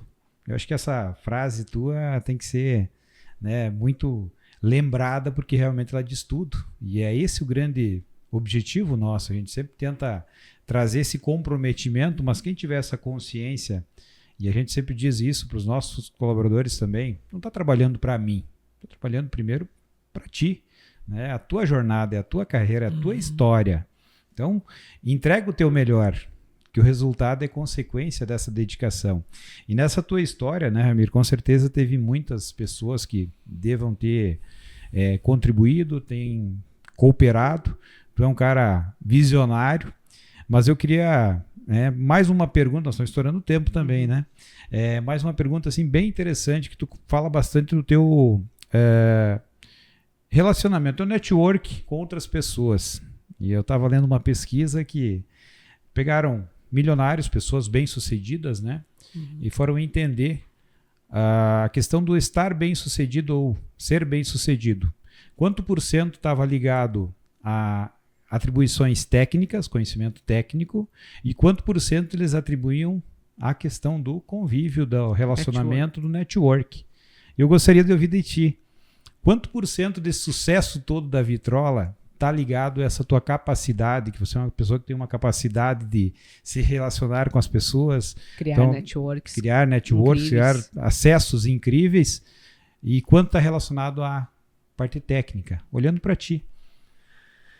Eu acho que, na minha visão, o relacionamento ele constrói, inclusive, até mais fidelidade. Eu acho que a gente hoje, mesmo com preço, tu não segura a fidelidade do cliente.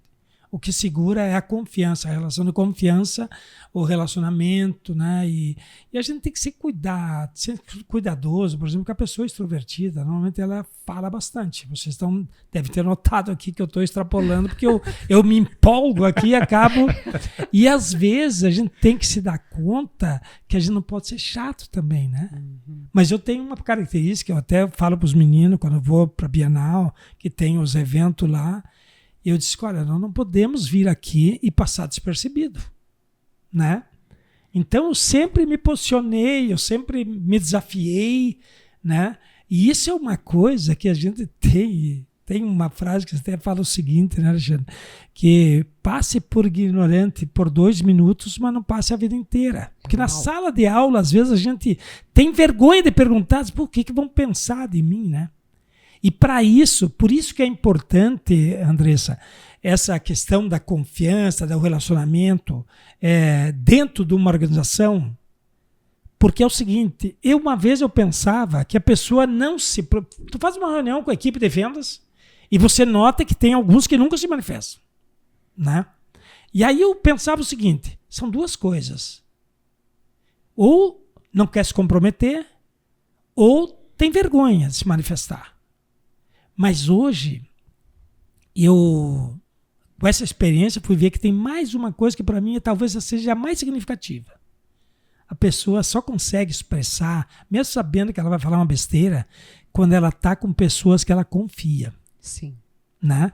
Que ela sabe que não vai sofrer um bullying, que ela não sabe que vai ser zoada, porque ela vê ali uma família, pessoas que, eu posso falar uma bobagem, mas eu tô... Porque em casa a gente fala bobagem, na frente do pai, da mãe, dos filhos, dos irmãos. Ali, quando você não tem essa liberdade, porque tu não confia nas pessoas. Ambiente de confiança. Né? Esse ambiente de confiança que é muito especial, né? Então, as relações, né? Conhecer pessoas. Eu tive a oportunidade de fazer uma fala para alguns gerentes da São João numa visita que eu fiz lá para o Pedro Brair. E casualmente ele estava me mostrando, e E aí ele foi lá, me apresentou, e disse, ele vai falar umas coisas para vocês, que me pegou de surpresa, assim. E aí eu estava falando, primeiro agradeci a oportunidade, que eu sei que eles valorizam muito, mas eu disse uma coisa que eu noto isso, né? De que às vezes é o seguinte, o Alexandre vai buscar o filho na escola e chega 10 minutos antes e fica dentro do carro, né? Outros pais estão ali de pé esperando, outros estão dentro do carro. Uau. Se o Alexandre desce e vai ali, tá esperando teu filho? Tô, tal, o que tu faz? Tal. Aquele dia eu falei assim, olha, eu trabalho, eu sou gerente da São João, se precisar de alguma coisa, eu sou da agência tal, tu cria relacionamento, network, né? Escutem isso. Até nas 10 minutos, cara, vai fazer, tudo é relacionamento. E aí eu disse para eles o seguinte, que quando eu fui convidado para a inauguração do CD da São João em Gravataí, dia 30 de março do ano passado, eu estava em Porto Alegre e a assessoria do Pedro me ligou. Ramir, tu vem amanhã para o nosso evento? Não só vem, como eu já estou aqui. Tu tá aqui? Mas não, tu podia fazer um agrado para o seu Pedro, que ele vai adorar. O que é? Não, nós estamos inaugurando amanhã de manhã, no bairro Restinga, a loja número 1000, que ela tem assim, né, simbologia e tal. E eu disse, não, tranquilo, eu vou. Que horas que vai ser? 8 da manhã. Aonde que é? Lá na Restinga. Eu olhei ali, deve 1 hora, vou ter que levantar às 6 da manhã. Mas agora eu vou, né? E olha só, isso eu contei para eles lá, né? Que eu cheguei lá, e estava ali já começando, né? Eu vi o Tinga e o Dunga.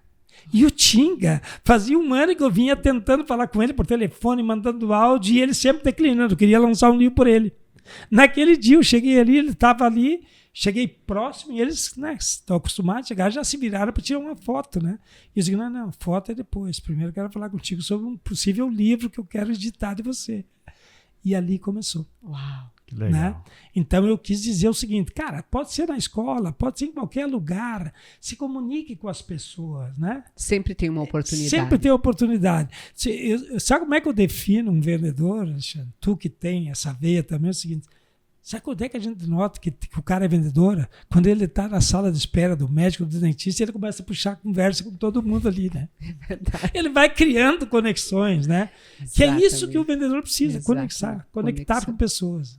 Perfeito. E ver o quanto isso, nós estávamos falando de relacionamento, né? E tu me trouxe a lembrança, isso há 8 anos atrás, né? Do trabalho que a gente fez lá, justamente porque era uma preparação de gerentes, né? Do nível de gerentes, e a gente trabalhou muito isso que o Ramir trouxe aqui, a comemoração.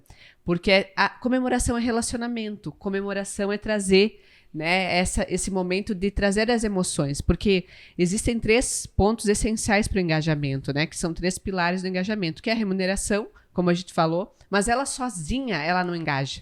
A gente precisa o reconhecimento das pessoas, reconhecer e recompensar. Então, lá na Vitrola, a gente tinha muito esse movimento. Então, existia um momento de recompensa, onde se fazia a comemoração. Então, quando se batia as metas, fazia um encontro, que foi isso justamente que eu trabalhei com os gerentes, e que era um momento que os gerentes e o RH preparavam o momento de confraternizar, porque a meta não é só da equipe de venda, né? É a meta de todo mundo, o faturamento, todo mundo comemora junto a meta, e justamente nesse momento eles chegavam a me mandar áudio. Andressa, batemos a meta, chegamos lá na 12ª. E assim, era uma alegria, porque a gente comemorava muito, e era lindo isso, sabe? Eu aprendi algo fantástico de ver, e vocês criaram, personalizar, porque o mais legal de tudo é o personalizar. Mas como é que a gente vai comemorar entendendo do que nossa equipe gosta, entendendo aquilo que eles dão sentido? Não adianta eu querer dar um bolo de chocolate se daqui a pouco a equipe não dá valor para aquilo. Às vezes é um movimento simples, e eu lembro lá que às vezes se reuniam no final da tarde justamente para fazer um momento de happy hour, de comemoração. Então, entendendo o que o time queria, fazendo esse movimento, porque era um dos pilares do engajamento. E o reconhecimento vinha com você, né? Você parabenizando. Eu lembro dos momentos onde você sentava junto, ou comemorava junto, ou mandava um áudio também, e que era um momento, assim, para eles de alto valor. Eles chegavam nos momentos de atendimento individual, de mentoria individual, e falavam: nossa, recebi do Ramiro os parabéns, o Ramiro veio me... Então, tinha um valor simbólico, emocional, que é esse dos 3 pilares do engajamento. É quando eu trabalho a remuneração, mas eu trabalho o reconhecimento, a recompensa, conectando as pessoas, fazendo elas ter sentido, que não é só bater para mim, mas é para nós. Inclusive, esse ano, a gente teve o treinamento do Líder Mais também para todo o teu time, não a nível gerencial, seria os líderes, né? Os líderes, as pessoas que estavam justamente se capacitando, muitos jovens, né, da geração Z, sendo capacitados justamente para assumir no faturamento, na logística, né, vários pontos de treinamento. E aí a gente trouxe, além disso, o quadro dos sonhos para eles, aonde a gente trouxe, cada gerente fazia um momento, cada líder fazia com o seu time um momento onde que desvendava os sonhos. O que é? Qual é o objetivo que eu tenho dentro de 1, 2 anos para pessoal e na Vitrola? O que eu quero profissionalmente conquistar? E linkava isso à meta. Então, quanto mais metas a gente bater, mais a gente pode crescer aqui na Vitrola. E aí eles fizeram, foi lindo, eles criaram, porque cada líder deixou a personalidade do seu time vir, e eles criaram um mural dos sonhos, onde nesse mural ficava, cada time comemorava depois a conquista um do outro. Que é para fazer o quê? Para juntar isso. A vontade de o crescimento acontecer, linkar o trabalho à realização de objetivos e sonhos pessoais e profissionais, e entender que é por meio desse papel profissional que eu tenho dentro da empresa, da Vitrola, de qualquer empresa, é que eu vou realizar os meus sonhos, é que eu vou ser alguém, é que essa marca que eu estou trabalhando, que eu escolhi para estar, não só porque às vezes parece assim, estou trabalhando aqui porque tenho que trabalhar. Não, você escolheu estar ali. Como que você pode tornar isso algo que traga reconhecimento, mas também traga um legado para a tua vida familiar, para você dar orgulho para as pessoas que você ama, porque através do teu trabalho, isso vai te dignificar como homem, como mulher numa sociedade. Então, o quadro dos sonhos fez isso. E foi muito legal o quanto virou assim, todo mundo do time lá, todos os líderes aplicaram em suas equipes, e é muito bacana as técnicas e a forma com que o Ramir trouxe esse engajamento com meta, com números, com indicadores, essa clareza de gestão. Vem de ti, mas hoje a gente sente no teu time, que eles empreendem, muito jovens, eles estão lá já sabendo o que a empresa quer, qual é os indicadores de sucesso, aonde a empresa vai chegar e aonde cada departamento precisa entregar o seu indicador, que é isso que a gente precisa também para poder levar essas pessoas para acompanhar o crescimento da empresa, né? É energia, né, Andressa? Energia. Dá pra gente sentir uma energia muito forte. E a gente tem isso, né, Ramiro? A gente tem um modelo onde a gente tem unidades, né? E a gente percebe isso na formação do time. Quando você tem um time com uma sinergia onde todo mundo está conectado, tem aquela mesma pegada, tem aquele mesmo objetivo, tem aquele prazer, passa por dificuldade, passa por problema, passa por tudo assim, e resolve e vai para frente. E quando tem um time mais travado, tem 1, 2, 3 lá no meio que dificulta, tudo é difícil, tudo é complicado, tudo é moroso. Eu costumo dizer sempre que é nivelar o time, né? Tu nivela ou por cima ou por baixo. Quando tu conseguir atingir o nível, e aí vamos falar do nível Vitrola, né? Como você falou, hoje é um grande case de sucesso. Tem dificuldade, mas a dificuldade a barreira é quebrada. E se entrar alguém nesse time que está nivelado por cima, que está abaixo desse padrão, ele não se cria, ele não consegue se adaptar àquela realidade. Então o grande desafio das empresas, né, é justamente conseguir elevar o nível do time, elevar um nível alto, onde todo mundo consiga se superar. Porque a prova viva, né, de que desafios todos os negócios têm. Por maior que ele seja, e aí tem um dizer aqui do Beto, né, e a gente usa lá dentro da empresa hoje, né, que não existe problema ou dificuldade, desafio, que resista a uma enxurrada de trabalho. Né, e a gente vai para a Vitrola, a gente vê essa história, uma grande enxurrada de trabalho, grandes desafios, e esses grandes desafios foram superados com muito trabalho, com muita dedicação, mas principalmente com a maestria, né, do Ramiro, principalmente, que capitaneou esse time. E aí você também, né, nos traz um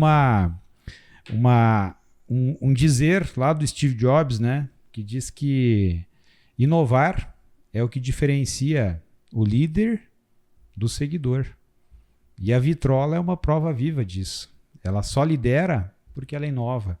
Ela só lidera porque ela realmente tem esse olhar futurista.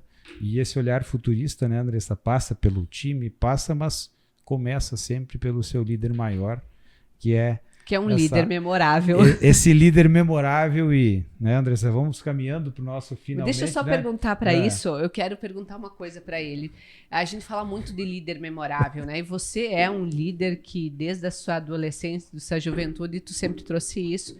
Mas eu queria que você deixasse para os líderes que estão nos escutando ou profissionais que querem se tornar líderes, o que com toda essa tua experiência, você hoje tem muitos líderes no teu time, muitas lideranças na qual você inspira também com suas palestras, com o seu modo de perceber o mercado. Eu queria que tu deixasse essa mensagem assim, o que é para ti um líder memorável como empresário? Eu acho que o mais importante que eu procuro ser sempre tu manter a humildade, né? E reconhecer que o crescimento da Vitrola não foi só méritos meus. Aliás, teve muitas coisas, muitos insights, muitas coisas que aconteceram que não foi ideia minha. Só que quando você dá liberdade para as pessoas opinar, para até criticar, elas se sentem empoderadas com relação a isso. E nós vivemos, né? Você está falando aqui da Vitrola que se transformou, mas há poucos dias eu estava numa palestra sobre inteligência artificial e uma pessoa falou um negócio assim que para mim até soou bastante emoção. Ele me disse que a partir de agora, e já há um bom tempo, nós vamos ter cada vez ciclos menores de obsolescência.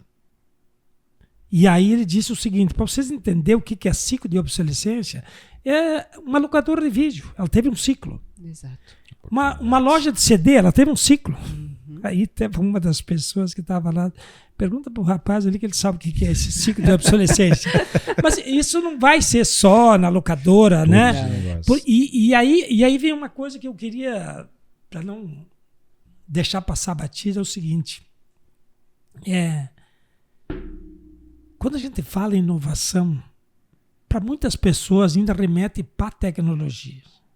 Não, inovação é tecnologia. Não, a tecnologia é uma ferramenta da inovação.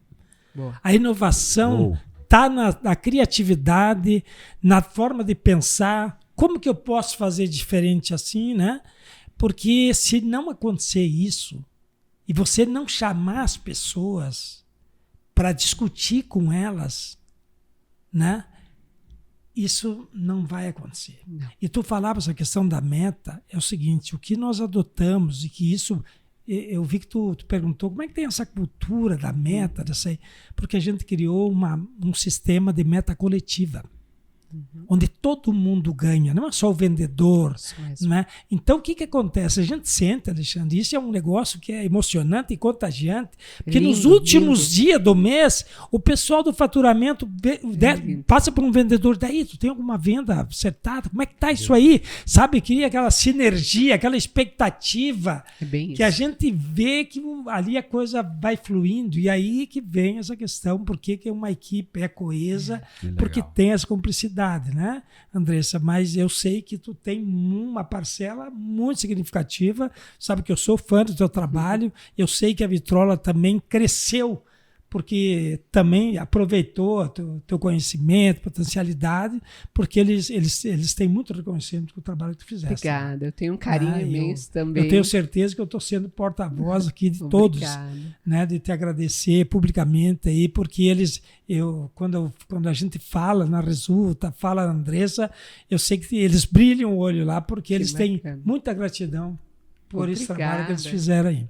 Que honra, eu sou muito grata também, né? O Ramir e a Rosane também. A Rosane, minha colega, a gente teve uma história juntas já, e foi através dela que eu cheguei até o Ramir. Para mim, o Ramir nem sabe, né? Hoje eu conto, né? Aí vou falar bastidor mesmo. Hoje eu conto que eu falo assim, meu primeiro momento de negociação mais importante foi quando eu cheguei num empresário que era muito importante e eu tive que sentar negociar com ele. E aí, tu nem sabe, o Ali me deu uma aula de negociação em casa, o passo a passo, porque imagina, eu era uma psicóloga, sabia dar treinamento, sabia desenvolver pessoas, mas eu tinha que aprender como empresária a vender. E aí, eu tinha que negociar valores que eu já não era acostumada, né? Eram projetos de 1 ano, 2 anos, então eram valores significativos. E eu fui lá, o Alexandre me treinou. Viu, vendedor? Se tu não sabe, é assim que se faz para aprender. Aí fui lá na Vitrola, sentei, né? Mas olha, estava nervosa para tratar com o Ramiro. Típico, né? Sabia todos os passos, tinha estudado tudo. E aí ele fala a pergunta que eu conto, só que ninguém sabe que é ele. Hoje eu vou revelar. Porque eu ia revelar na frente dele. Mas isso aí tá muito caro, ele falou pra mim. Eu olhei pra ele e falei assim, caro em relação ao quê? Ele na hora não tinha mais o que me falar. Nunca mais esqueci. Aí ele falou, pois é, eu não tenho nenhum. Mas assim, ó, eu tenho que dar uma pensada, acho que não vai. Ele queria fechar, eu me lembrei na hora do Alexandre. Mas tu sabe que o Ali me falou que um bom negociador, ele vai fechar a pasta e vai dizer que não vai fazer para ver se tu cede. E eu, não, agora eu tenho que ficar fora. Tudo bem. Quando que eu posso ligar novamente para nós falar? Ele falou, não, fica aí que vamos negociar. Assim, Ramir, até hoje eu conto isso, porque foi para mim eu voltei no carro, liguei para Alexandre, eu consegui! Então, assim, historicamente, tem um valor, assim, de aprendizado, de poder, foi um grande marco na minha carreira, assim, você fez parte, a Vitrola fez parte de um grande marco, e foi através de indicações, né, suas, da Rosane, que eu consegui também expandir muito do crescimento da Resulta, por isso que eu e o Alexandre somos muito gratos, assim, porque é isso que tu falou, né? E eu sempre vi isso, assim, você na tua gestão, muito preocupado com as pessoas, sabe? Tu sempre tem esse olhar humano lá dentro. Então, muitas vezes a gente sentava para discutir, mas Ramir, essa pessoa será... Mas tu olhava para a história, tu olhava para quem que ela era, tu olhava do impacto que era essa mudança. Então, assim, não era só mais uma pessoa, não era uma meta, mas era aquela pessoa que tu estava querendo transformar, ajudar a vida dela. Eu acho muito lindo esse teu estilo de liderança, essa forma com que você imprime o cuidado e o desenvolvimento das pessoas. Você desenvolve muito o teu time. E o teu time, por isso que as pessoas ficam com esse senso de gratidão, porque é muito além do trabalho, mas é da transformação que tu gera emocional, mental, que tu faz essas coisas acontecerem. E elas sentem isso, né? Então, parabéns.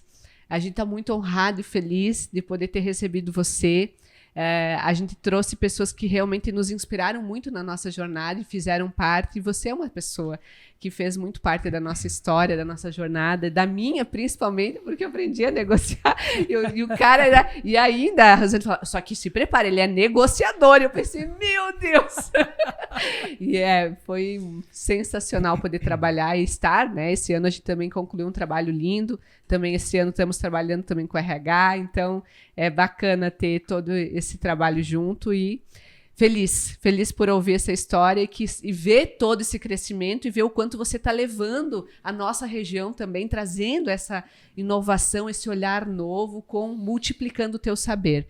Parabéns, gratidão imensa e que Deus continue te iluminando aí, você, teu time, a tua família, para poder continuar esse legado lindo, com muito significado e com muitas sementes que você perpetua como empresário, como um grande líder inspirador.